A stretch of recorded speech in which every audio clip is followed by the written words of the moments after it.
Illustrator has a function called Live Trace. Live Trace is quite good, especially if we want to take a photo. So let's say we've got a tree silhouette here, and the general rule of thumb when we're working at IG is don't put anything that isn't vectored into Illustrator. If it's a JPEG or a PNG or a TIFF or anything like that, once you start adding TIFFs or anything, the whole image, the whole project needs to move into Photoshop.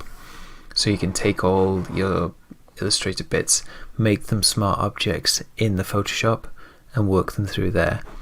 But if you've only got one thing and you'd like to trace this, instead of going through the pen tool and trying to trace the whole thing, you can image live trace.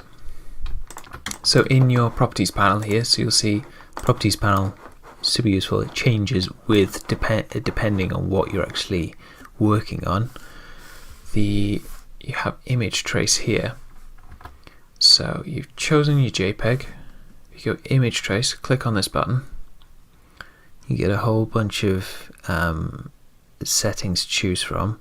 I suggest you go through these and have a little go yourself, but the one we're going to click on is black and white logo,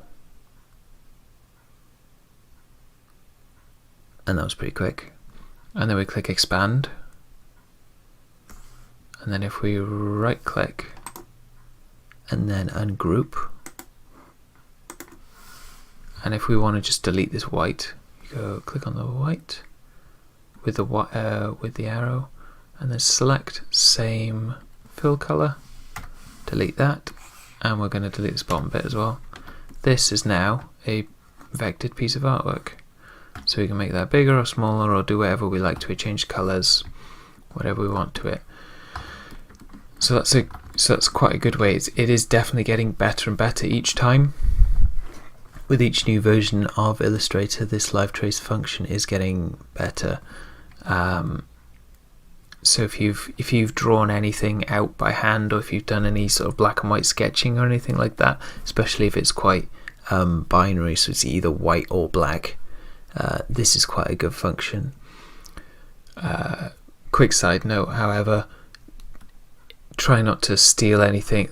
I've just done this as a tutorial, obviously, but don't take any stock images off the internet and live trace them and use them as our own, unless you've heavily edited them, because we don't want the headache of stealing other people's artwork.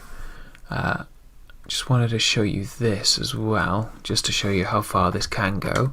So I have this stupid looking hair here. If you click on this image, you go image trace and you go high fidelity photo, and it might take a minute and it might break your computer, but hopefully mine doesn't die. It just takes a couple of minutes to think about it.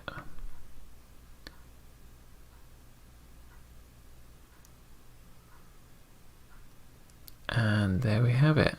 So this now, if we expand, you can see all the little points in this now. This is one piece of vectored artwork. So obviously we don't do anything on such a massive scale, but we could make this rabbit now, because it's all tiny little colored shapes.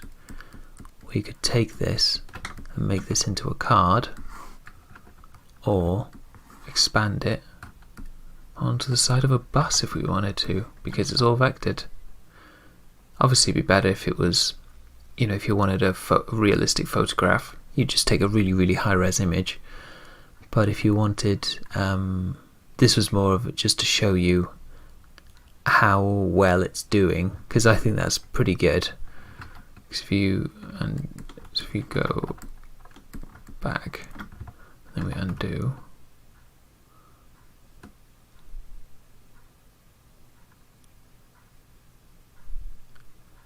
Give it a minute.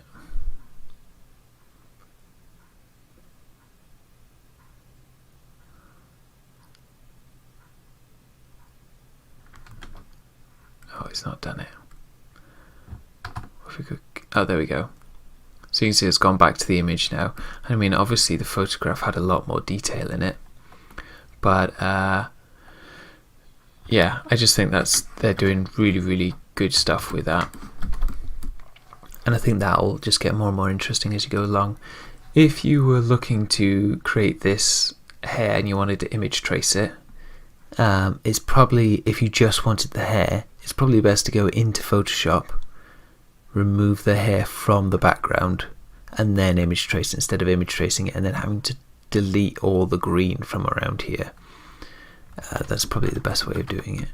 But yeah, nifty little feature, which hopefully will come in handy.